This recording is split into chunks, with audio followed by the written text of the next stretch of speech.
what the Bhagavatam is trying to impress by speaking about the concepts of primary creation and annihilation is that you may consider yourself very great, but you don't create the universe. Of course, we try our best to destroy the universe in various ways, but still we cannot be successful. If Krishna does not allow, we cannot even destroy the universe. Even we, to the best of our abilities, we try to destroy the universe in various ways. Bhagavatam gives this impression on our mind: you may be great, but you are not as great as the Supreme Lord. He's not just great, he's transcendental. He's beyond the material universe. And we are all stuck inside the material universe. So that's how it's trying to explain to us what is our position in relationship with the Supreme Lord. And naturally, by understanding that there is a Supreme Lord who is looking out for us and then who is in control of everything, that it can dispel the fear, that the constant fear that the living entity has can be dispelled by creating some level of faith in a supreme authority, supreme Lord. So that is the first layer of Bhagavatam. And this is how it begins. It specifically speaks about those basic topics to dispel the fear, to create an impression in our heart that the Supreme Lord is there and he is in control and he is great. The next level of Srimad Bhagavatam is the next layer is that after explaining that how God is great, it does not stop there, because a lot of religious scriptures give this understanding that how God is great. But beyond that, the further details of who God is, how sweet he is, what does he do, and all of those things is not revealed in many scriptures. Especially the form of God is not so much discussed in the general religious scriptures. So that is why Srimad Bhagavatam specifically starts explaining about the form of the Supreme Lord and his incarnations. And especially it removes, by the explanation of explaining about Krishna, it specifically removes the idea, understanding that we are the, we are the enjoyer. Because constantly Krishna's pastimes challenges our notion that we are the enjoyers. Removes the misconception that God has to obey our logic and morality, in that sense that what we have created for the society. So he challenges the idea that we are the enjoyers of this world, or we are the controllers of this world. Especially the enjoying tendency is challenged through the pastimes of the Supreme Lord. How he is, like, if you want to say in Hindi, he's bindas, like, means he does not have a care in this world. He does whatever he wants. And we have to logically try to understand why he does what he does. He doesn't care. He is not here to obey our logic. So that is why Krishna's pastimes are so out of boundary, or out of the usual logic that the human brain has. His ways are so fantastic and also so oblivious to what the world might think in many ways. And through that, he actually removes the misconception that we are the enjoyers, and also gives pleasure to his devotees who are actually having devotion in their heart. For those who have misconceptions that they are the enjoyer, it removes the misconception. For devotees, it gives pleasure. And from the topic of Visarga to Mukti, last week we discussed, there are totally 10 topics of the Bhagavatam: Sarga, Visarga, Sthanam, Poshanam, Uti, Manvantara, Ishanukata, Nirodho, Mukti, Rashraya. So among all of those topics, from Visarga to Mukti, all the various cantos are actually gradually building this narrative to explain the form of Krishna. Some places it is already revealed, but various other forms of the Supreme Lord and his pastimes are also revealed through these layers, and it gradually removes the misconception that I am the enjoyer in this world. Because all kinds of miseries, hellish planets, sufferings in the womb, and all kinds of problems that we face is all explained in these which also removes the misconception that we are here to enjoy. It shows the real nature of the world. So this is the second level of a layer of Bhagavatam. The first layer of Bhagavatam is lamp, that it is the very preliminary level of explanation, showing that how God is transcendental, and is explained using the topics of Sarga and Nirodha. And then we are seeing the second layer, Visarga to Mukti. All these other, how many topics? 7 topics are used. Remove the misconception, and also it gives pleasure to devotees, those who have devotion in the heart, because all these cantos also describe the pastimes of the Lord and his devotees. And the third layer is for those who are really advanced through the regular recitation and the practice of devotional service, through their multiple studies of Bhagavatam, and not just through study, through their own life, through life of devotion, that they have uncovered their consciousness to the level of bhava and prema. For them, Bhagavatam is not just a lamp, Bhagavatam is not a sun. These things are very external. If you understand, like if you think about the lamp and the sun, they are very helpful objects, but they are external objects which cannot be really tasted by the soul. But fruit is something we actually relish. So that is why on the stage of bhava and prema, the Bhagavatam comes to the level of becoming a fruit, and says this fruit has no skin or no seed. It's pure juice in the form of a fruit. It's not even flesh. It's juice. He says it's straight up juice, like in that form of a fruit, because it specifically discusses about rasas, that is the intimate mellows that a devotee experiences with the Supreme Lord.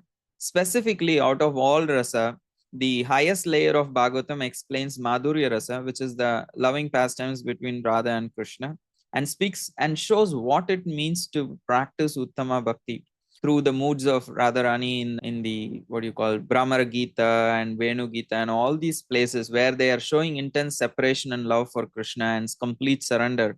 So through these levels, through the third level, it satisfies the heart of a person who is on the level of Bhava and Prema, and establishes the Ashraya Tattva, which is Krishna, the Supreme Lord, Vrajendra Nandan, who is the son of the king of Vrindavan, and it establishes Krishna as the ultimate object of worship, and uses various devotees of Vrindavan to show what it means to actually be a devotee.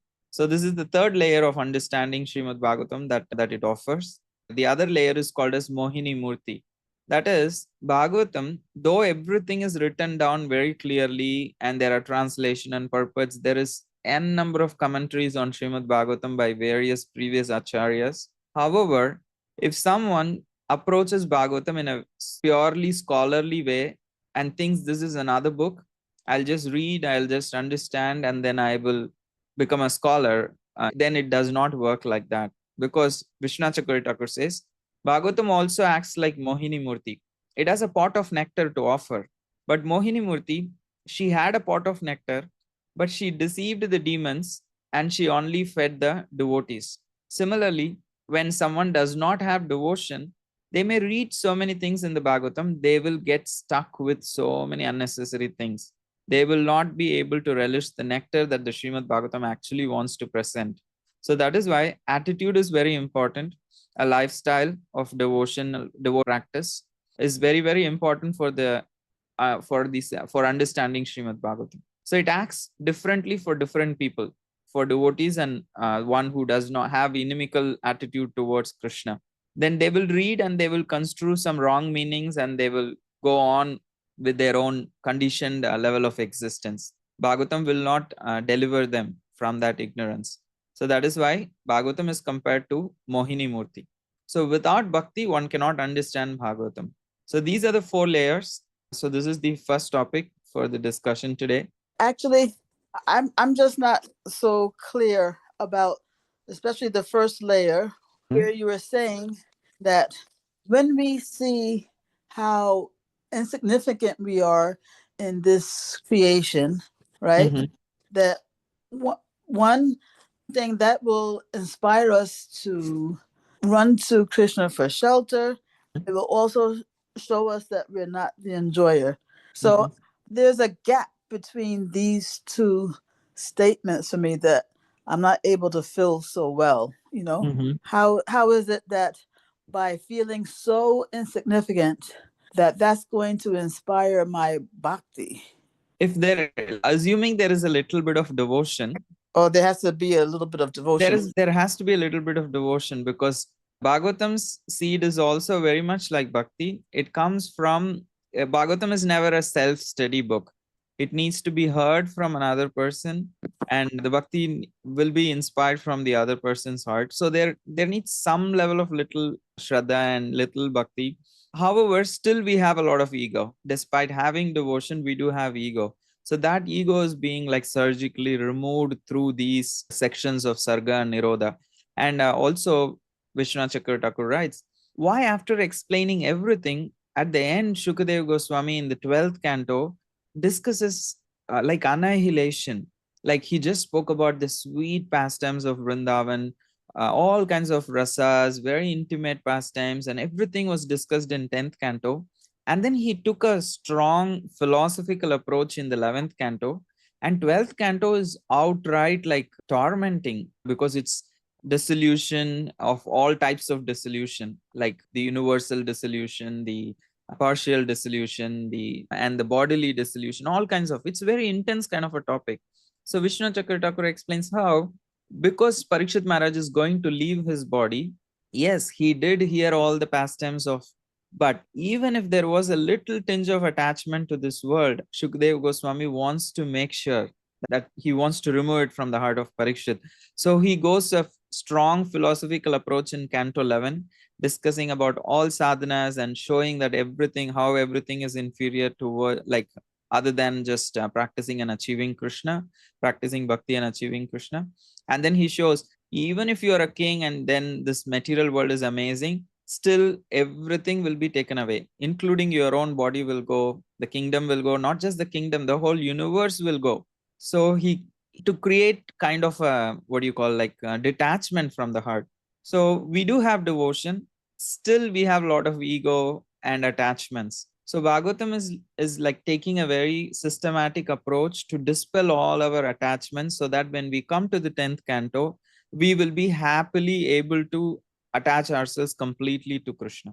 Okay, so actually this touched on, a connected question, which is that, I mean, you brought it up last time that, the Bhagavatam goes into such detail about the creation, right? It's just to show that it's temporary. And so that was another connection that I was missing. But here I think the connection that I think you're making just now is that even though it's so intricate, this creation, still it's temporary. And Yes. and that's because at first I couldn't understand, well, what does, the immense details have to do with temporality? I think you're making the point now that Krishna is trying to show that, yes, even though there is so much intricate detail in the creation, that is still is temporary. And how great God must be that he creates such amazing like such an amazing universe with so much details, and he's still detached, he is letting it go, and the only reason is for the reformation of the soul. So he loves us. Why would he, like, if we create anything which is, even we put little energy, we don't want it to go waste. Yeah. But he does so much, and still he is willing to let it go again for our sake, so that we can have a new iteration and again try and be frustrated with our desires. At least this time we will turn to him and take his shelter. And one last thing is that you said that the display of Krishna's pastimes is to show us that we are not the enjoyer, That's a one of the thing. It can bring pleasure to the hearts of those devotees who really are already completely convinced of and are in the level of taking pleasure in Krishna's pastimes. On the other hand, if anyone, whoever has a little bit of a tinge of enjoyment tendency, it will become very clear to them that they are not the supreme enjoyers. Well, that's my question.